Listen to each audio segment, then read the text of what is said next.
Hi everyone, welcome to the CD Cave. I'm Jack Barrow. Today I'm back with another video. Today I'll be going down memory lane, so to speak, reminiscing on my life through music. I know this type of video has been going around lately in the last couple of weeks on YouTube, so I kind of decided, well, I'm going to copy that and I'm going to do my video, my take on it, which is CDs or albums that changed my life. So I pick CDs, of course. That's what I like collecting. Of course, back then, a lot of it was vinyl or even 8-tracks. And I'll mention that whenever I come to those albums. So I picked 12 out of my collection that all have fond memories for me. So I hope you stick around for that video. It should be fun. If you're new here to my channel, don't forget to hit the subscribe button, like, leave a comment down below. I really enjoy reading the comments. So to get going, the first one is kind of a cheesy band, but it was my first introduction to like a real type band music type thing. I was mostly listening to more solo artists when I first got into music, stuff like Donny Osmond, things like that. A lot of French artists, because I grew up in a French environment, so a lot of French artists and stuff like that. But the first real band, English band, I would say, that got my attention was Bay City Rollers. This one here being the greatest hits, which I do believe it was the type of greatest hits that we had, and it was a vinyl record. We used to hang out at can't remember the guy's name anymore. He used to live one street over from us, but we used to party at his house quite a bit, and he had an album of theirs, and we used to play it all the time, and really loved the song Saturday Night. I'm sure a lot of you are familiar with that song. You spell out Saturday Night and stuff. It was a real cool song. There's a lot of good songs on this album. Great band. I think they were from Milwaukee, I do believe. They might even had a TV series for a little while. But yeah, I really enjoyed their music back then. And this is how I started listening to rock music. Next, for my favorite band, Styx, which is Equinox. This is what got me hooked on this band. This is going back to... I think it was grade 10 or 11, I think it was. I had a study period, and so I would go there for like 45 minutes to study, and they had this, well, they had the 8-track of this. It was the only English music they had. All the rest of the stuff was all popular French bands at the time, like Beau Dommage, Harmonium, which I do own and still listen to those bands today. But this is what got me hooked on Styx, and I put the headphones, I would listen to this, which was the 8-track. And I remember the song Mother Dear. It would fade out on one of the tracks and fade back in on, I think it was track 4. I always thought that was the weirdest thing. But probably listened to this album every day for the whole school year. Yeah, great album. Got me hooked on the band Styx. Still listen to it frequently today. Next, again from Styx, is The Grand Illusion, which is my all-time favorite album of all time.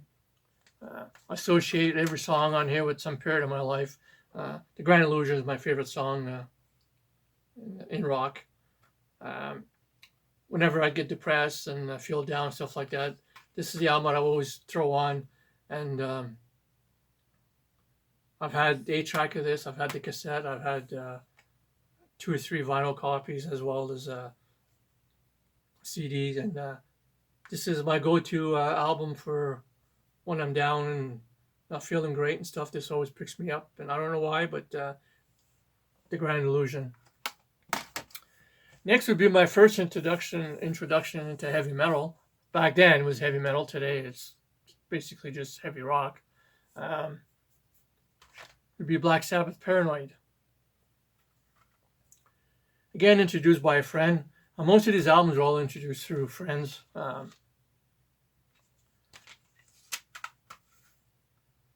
This one here too, one of my friends used to play the song War Pigs all the time and used to jump around the house and stuff like that. It was kind of, to me, it was the first time I really heard music that was really that heavy.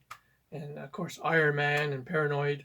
Um, yeah, I really loved this album. And like I said, it was my first introduction into really heavy rock music.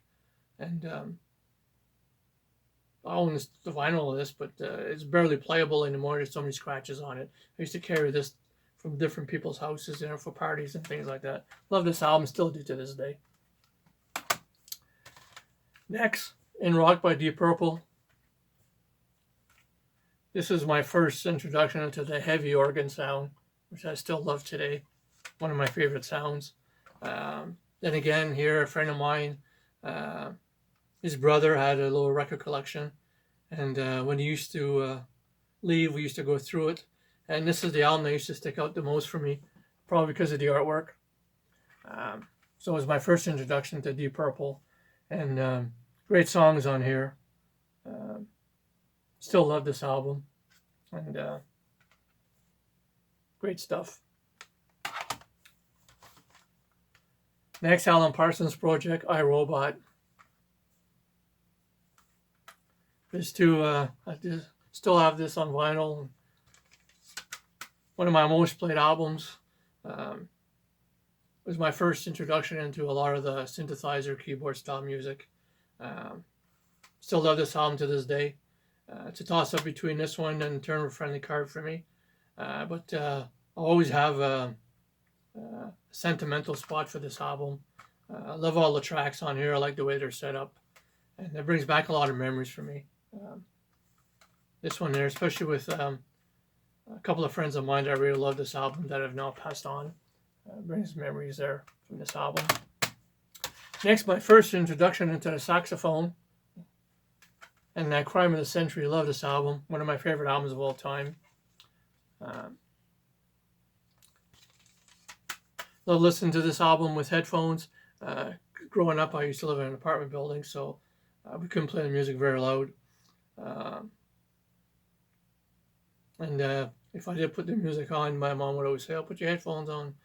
So I got accustomed to listening to a lot of this stuff with the headphones on at my house anyways. And like I said, this is my first introduction to saxophone and things like that. And love this album, love every song, and a lot of memories from this album. As well as this one, Left Over to by Kansas. A lot of people say it's prog, a lot of people say it's not prog.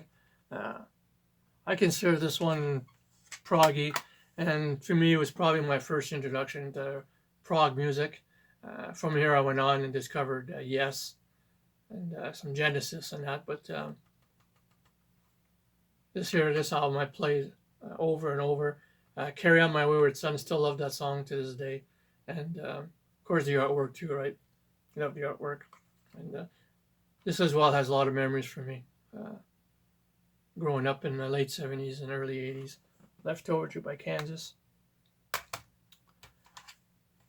Next, Queen's first album, their debut. This was so different. And again, this is another one introduced to me by a friend. And Keep Yourself Alive was pretty much the more mainstream song on here, but all the rest of the stuff was really different. And we'll later on find out how much different they were than just a regular rock band. But loved every song on here. It was all different for me. It was a different sound. Even the vocals to me were a lot different. I loved the guitar sound on this. So this was my first Queen introduction, and still love this album today. It's not my favorite from the band anymore, but holds a lot of memories. Next, I will go with Stryper, To Hell with the Devil. A lot of fond memories with this album. My first big dab into Christian rock music, as well as this is what I was listening to at the point when I was first meeting my wife, and we had decided to get married and that, and we used some of the songs on here. I think it was Honestly and All of Me at our wedding, for the wedding reception, for the dance and things like that. So I always remember this album and some of the songs on here associated with early on with my wife, as well as our wedding and that Striper to Hell with the Devil. Next, Nazareth with this Greatest Hits. And again, this with my oldest friend, my best friend, still to this day. We used to drive to a small town nearby here every Sunday. We used to go out and party on Saturday nights and take it easy on Sundays. And he just got himself a car, his first car. I think it was a 74 Chevy Nova or something like that. Anyways, he had an 8-track player in it. And I had the 8-track of this. And so I used to leave in his car, and we used to play this driving up. It was about a half-hour drive from here. And we used to drive up to this restaurant there and go have coffee every Sunday. And we did that for quite a while. And this is the 8-track that we used to play. So it was not my first introduction to the band. It was the album Rampant. But this was the one that brings all the memories for me from back then with my friend. Yeah, so driving to this little town on Sundays and drinking coffee and stuff, playing all the songs on here. A lot of great memories there. And finally, to end my trip down memory lane with music, is of course Boston's debut. I remember when this first came out, it was so different. Always looking for a different sound and stuff like that, different types of music. And when this came out, all the vocals, harmonies, and the guitar sound was quite different. Carried this album everywhere. I'd go to friends' houses and stuff, and I would bring my album if they didn't own it and play it, especially side one. Play it over. Back then we used to have, I'm sure a lot of you will remember these turntables that had a thing on the top that you would click in and click out. You could stack records on top of there, and when the side one was done playing, the next record would fall. And so a lot of us had those type of things, so we would play one side all the time of a record. And this one here was the first side that we played constantly. Eventually I did grow to listen to the second side. But great album, great memories from this, Boston. Yeah. So I hope you enjoyed this video. I mean, going down memory lane type thing, reminiscing to which albums I got attached to growing up, and memories I have to them. And all great music. And I'm sure some of you have great memories attached to certain albums and things. So leave a comment, let me know. So until next time, take care of yourselves.